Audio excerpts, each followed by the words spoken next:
السلام علیکم ناظرین، میں وقار احمد اور آپ دیکھ رہے ہیں مائنڈ میٹرز۔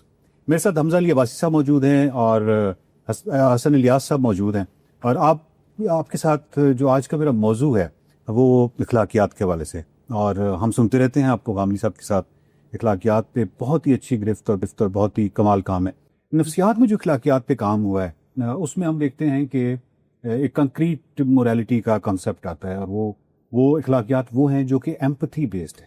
کہ مجھے ایک ایکسپیرینس ہوا ہے، مجھے یہاں پہ کوئی زخم ہوا ہے اور مجھے حمزہ بھائی نے زخم دکھایا ہے، تو میں نے ایک یوں کیا ہے، یہ جو ہے یہ میرر نیورونز کی وجہ سے ہے، because I can relate that pain, کیونکہ میرا ایک پاسٹ کا ایکسپیرینس ہے۔ تو تجربات کا جتنا تنوع بڑھتا چلا جائے گا، کنکریٹ موریلٹی کے حوالے سے یہ کہا جاتا ہے کہ سگنل کی مثال دی جاتی ہے کہ جو ٹریفک سگنل ہے وہ دو وجہ سے نہیں توڑا جا سکتا۔ ایک یہ کہ میرے پاس کنکریٹ موریلٹی ہے، مجھے پتا ہے کہ دوسری سائڈ سے حسن بھائی آ رہے ہیں، مجھے ان کا احترام کرنا ہے، کہیں کوئی ان کو گزند نہ پہنچے۔ دوسرا یہ ہے کہ مجھے اتھارٹی دیکھ رہی ہے۔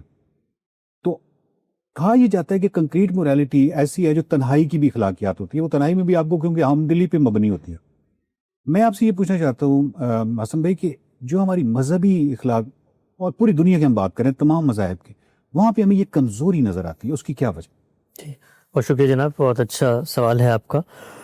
دیکھیے، مذہب جو ہے وہ انسانوں کو ایک ضابطہ اور ایک اصولی گائیڈ لائن دیتا ہے۔ اس کے بعد مذہبی انسان ہو یا غیر مذہبی انسان، یہ اس کا ارادہ اختیار ہے کہ وہ کس درجے میں اس حقیقت کو پرسیو کر کے اپنے ایکشنز کے ساتھ اکوموڈیٹ کرتا ہے۔ ہمارے عام طور پر مذہب گفتگو کرتے ہوئے زیر بحث آتا ہے مذہبی لوگوں کے رویے، ان کے تعاملات کے پس منظر میں، اور ہم یہ سمجھتے ہیں کہ آدمی مذہبی ہو جاتا ہے تو اس کے نتیجے میں اس کے ہاں اخلاقیات کا اس درجے میں صدور نظر نہیں آتا، غیر مذہبی ہوتا ہے تو اس طرح نظر آ جاتا ہے۔ تو میرا خیال ہے کہ چیزوں کو اس سے اوپر اٹھ کے کانسیپچولی دیکھنا چاہیے۔ مذہب کا جو تصور اخلاق ہے وہ کوئی خارج سے نہیں آیا، وہ آپ کی فطرت کے اندر جو کچھ حاصلات موجود ہیں انہی کو پکار کر وہ آپ کو توجہ دلاتا ہے۔ ہر دنیا کے معاملے میں اخلاقیات عمومی ضابطے آپ کو دیتی ہے، اس کی تفصیلات میں آپ کو رہنمائی کی ضرورت ہوتی ہے۔ تو مذہب یہ کہتا ہے کہ تمہاری فطرت میں نے ودیت کر دی ہے نیکی بدی کا شعور، اس کے بعد اما شاکرن و اما کفورا، تمہاری مرضی ہے تم شکر گزار بنتے ہو یا ناشکر بنتے ہو، اخلاقیات کو اپناتے ہو یا نہیں اپناتے۔ مذہب کا اپنا پورا مقدمہ اخلاقیات پہ کھڑا ہوا ہے۔ دیکھیں، شرک کی بات کرتا ہے تو اس کے پس منظر میں اخلاقیات ہی ہوتی ہے کہ خدا کی نسبت سے جھوٹ بول رہے ہو تو جھوٹ بولنا ایک برائی ہے۔ اب شرک کے مظاہر پیدا ہوں گے، اس کی تفصیلات آگے پیدا ہوں گی، تو پھر مذہب کے رہنما دنیا میں آئیں گے اور وہ پھر لوگوں کو اس کی تفصیلات سے آگاہ کریں گے۔ ایک اور نقطہ میں یہاں پر بات کرنا چاہتا ہوں، ہمارے عام طور پہ سمجھا جاتا ہے کہ مذہب کا مقدمہ خوف سے جڑا ہوا ہے، یعنی مذہب کی اخلاقیات میں خوف کا ایک عنصر ہے، ایمپتھی کا عنصر نہیں ہے۔ جب آپ مذہب کے براہ راست ماخذ کو پڑھتے ہیں نا، تو وہ خوف اور ایمپتھی سے اوپر اٹھ کے حقیقت شناسائی کی طرف آپ کو لے کے جاتا ہے۔ اس حقیقت کی شناسائی میں کانسیکوینسز ہیں جس کے بارے میں آپ کو توجہ دلاتا ہے۔ تو جس کو آپ کو لگتا ہے نا کہ خدا ڈرا رہا ہے یا آپ کو وہ تنبیہ کر رہا ہے، نتائج سے وہ متنبع کر رہا ہوتا ہے، یعنی وہ اصل میں خوف نہیں ہے، وہ نتیجے یا کانسیکوینسز کے بھیانک ہونے کا خوف ہے کہ اگر تم اس طرف جاؤ گے، بالکل ایسے ہی ہے کہ ایک راہ چلتے شخص کو یہ اشارہ کیا جائے کہ آگے پل ٹوٹا ہوا ہے اور وہاں پر تنبیہ کا ایک بورڈ لگا دیا جائے، اس کے نتیجے میں اس کے دل میں ایک احساس پیدا ہو، تو یہ احساس دراصل اس کو خوف دلا کے ڈرا دمکا کے روکنا نہیں ہے، کانسیکوینسز کی نوعیت سے آگہی اس کو دینا ہے۔ تو میرا خیال ہے کہ جب آپ بات کرتے ہیں مذہب کی، اخلاقیات کی، ہمارے ہاں مذہب ایک روایت کے طور پہ آتا ہے۔ آپ دیکھیے کہ ہم خود سب مسلمان پیدا ہوئے، یہ شعور کی عمر کو پہنچنے کے بعد ایک مرحلہ ہوتا ہے جس وقت آپ نے ری ڈسکور کرنا ہوتا ہے اپنے نظریات کو۔ ہمارے 90% مذہبی لوگ ان مذہبی شناختوں کو ری ڈسکور کبھی نہیں کرتے۔ اگر وہ اس کو ری ڈسکور کریں تو ان کو پتہ چلے کہ مذہب کی اوورال اورینٹیشن کیا ہے۔ وہ اورینٹیشن اخلاقیات پہ مبنی ہے، اس میں عبادات بھی وہیں سے پھوٹتی ہیں، اس میں جتنے خدا اور شریعت کے تقاضے ہیں وہ بھی وہیں سے پھوٹتے ہیں۔ اب یہ عبادت کیا ہے؟ عبادت اللہ تعالیٰ کہتا ہے کہ تم پیدا ہوئے ہو، تمہیں نعمتیں دی ہیں، نعمتوں سے جذبہ شکر و سپاس تمہارے اندر پیدا ہونا چاہیے ہے، اس کا ناگزیر اخلاقی تقاضا ہے کہ جو یہ دے رہا ہے اس کے ساتھ تعلق کا اظہار کرو۔ تو مذہب کا پورا مقدمہ اخلاقیات پر مبنی ہے۔ یہ جو آپ نے کہا ہے کہ متنبع والا بات کی ہے نا، تو یہ جب نیچے آتی ہے، مذہبی علماء جب اس کی تشریح کرتے ہیں، اور اس میں اکثریت، میں کہہ رہا ہوں ہر کوئی نہیں لیکن اکثریت اس متنبع کو یا اس وارننگ کو خوف بنا کے پیش کرتی ہے جی تو وہاں پہ تو خوف ہی آ گیا نا. ہاں بالکل آگے. لیکن وہ کیوں کر رہی ہوتی ہے؟ اس لیے کر رہی ہوتی ہے کہ جو مذہب کا اصل مقدمہ ہے اس کو ریزننگ اور استدلال پر سمجھانے کے لیے ضروری ہے کہ پہلے خود آپ اس کو سمجھیں. جب آپ نے خود ریزننگ اور استدلال پہ اس کو نہیں سمجھا، ایک روایت کے طور پہ پرسیو کیا ہے، تو اب آپ کسی شخص کو وہ نظریے پر کیسے آمادہ کریں گے؟ لازماً خوف سے کریں گے. آپ دیکھیں ہمارے ملک میں بھی، دنیا میں ہر جگہ، کوئی بھی چیز جس کے پیچھے استدلال اور ریزننگ نہ ہو وہاں پر خوف ہوتا ہے. وہاں پر آپ کو ڈرایا جاتا ہے، دمکایا جاتا ہے. آپ دیکھیں ہمارے ملکوں کے اندر نظام بنتے ہیں، آپ استدلال کی بنیاد پر اس پر لوگوں کو قائل نہیں کر سکتے، تو آپ کیا کہتے ہیں؟ خوف ہے. اگر یہ نہیں کرو گے تو یہ ہو جائے گا.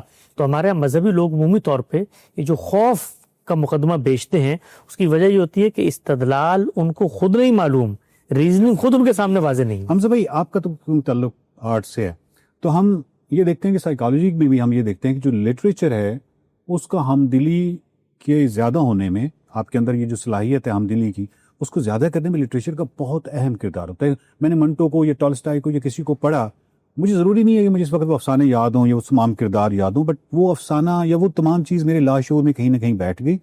اور انسان کی زندگی کیونکہ ویسی تو بڑی محدود سی ہے، محدود سے تجربات ہوتے ہیں، بٹ لٹریچر سے آپ تجربات میں اضافہ کر سکتے ہیں، دوسری سٹوریز اور وہ تمام چیزیں، اور ہم دلی میں اضافہ کر سکتے ہیں. آپ یہ سمجھتے ہیں کہ لٹریچر کی جو ایک سگنیفیکنس ہے اس کے حوالے سے آپ کچھ؟ پہلے تو میں آپ کو آنیسٹلی مبارکباد دیتا ہوں کہ ہمارے معاشرے کے اندر اس طرح کے پروگرامز کرنا جو ان پہلوؤں کو اجاگر کرتے ہیں، خاص طور پہ اخلاقیات کو، بیکاز خدا جانتا ہے کہ کتنی ضرورت ہے ہمارے معاشرے میں اخلاقیات کے اوپر گفتگو کرنے کی. تو آپ بہت زیادہ مبارکباد کے مستحق ہیں کہ آپ یہ کوشش کر رہے ہیں. اور دوسرا، جیسے حسن بھائی نے بڑا صحیح فرمایا کہ میری اپنی بھی ذاتی طور پہ شاکنگ ڈسکوری ایک یہی تھی کہ عمومی طور پہ کہا جاتا نا کہ مذہب کا مقدمہ شاید یہ ہے کہ انسان ایک کوڑا کاغذ تھا، اس کو صحیح اور غلط کا بالکل نہیں پتا تھا، اور مذہب نے آ کے اس کو بتایا کہ صحیح اور غلط کیا ہے. تو میری شاکنگ ڈسکوری یہ تھی ایک عام آدمی کی حیثیت سے، جب میں نے جس طرح نے کہا کہ ری ڈسکور کرنے کی کوشش کی کہ جو مانتا ہوں میں کیوں مانتا ہوں، کہ ہمارا تو قرآن دوسری بات کر رہا ہے. وہ یہ کہہ رہا ہے کہ ہر انسان کے اندر اخلاقی شعور رکھ کر اس کو بھیجا گیا دنیا کے اندر. پیغمبر، نبی، اسکرپچرز، یہ سب کچھ اسی اندر رکھے ہوئے شعور کی ہی ڈیٹیلز اور اپلیکیشنز ہیں. یہ میرے لیے بڑا شاکنگ تھا، بیکاز میرے ذہن میں ہمیشہ ایک سوال آتا تھا کہ آخر اگر مذہب ہی ہمیں ساری اخلاقیات بتاتا ہے تو یہ بڑے معاشرے ہیں جو مذہب سے دور ہیں تو اتنے اخلاقی طور سے کیوں آگے ہیں معاشرے لوگ؟ تو خدا کے پیغام نے اس کی تصدیق کی کہ اندر رکھ کے بھیجا ہوا ہے. اسی اخلاقیات کا ظہور جو ہے لٹریچر کے اندر ہوتا ہے. جن لٹریچر کے بارے میں آپ نے کہا، باقی باہر کے بھی آپ اگر دانشور دیکھیں، پوئٹس دیکھیں، ٹولسٹوئے سے لے کے باقی آپ آگے جائیں، تو اسی اخلاقی شعور کو بہت ہی ڈیٹیل کے اندر جا کے ایکسپلور کرتے ہیں اور پھر اس کے ان گنت پہلوؤں کو واضح کرتے ہیں، ان کی ایسی ایسی ڈیٹیلز کو واضح کرتے ہیں جو شاید ایک عام انسان کے طور پہ میں اس خانے میں کبھی گیا بھی نہیں ہوں گا.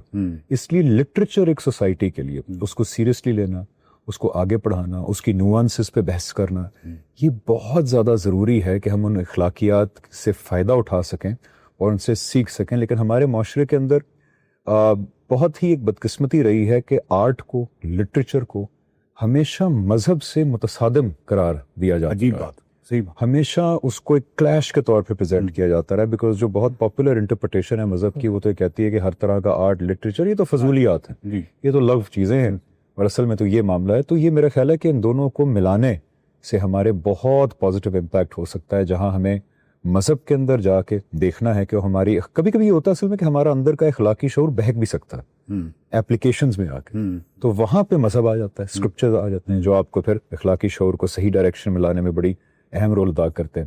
اور اسی روشنی میں اگر ہم لٹریچر کو دیکھیں، اس کو سیریسلی لیں، اس کو ہمارے بچوں کو پڑھائیں، اس کو ایکسپلور کروائیں، بڑی ینگ ایج سے کروائیں، تو میرا ذاتی خیال یہ ہے ایک عام آدمی کے طور پہ جو میں سیکھ سکا ہوں کہ اس سے ہمارے انٹلیکچوئل لیول میں بھی اور ہماری مورل سطح میں بھی بہت ڈیپتھ آئے گی. میں ابھی مجھے اتفاق ہوا ناروے جانے کا، وہاں پہ ایک میوزیم ہے، مونک میوزیم، جو ان کے بہت بڑے آرٹسٹ تھے مونک، ان کا انہوں نے پورا میوزیم بنایا.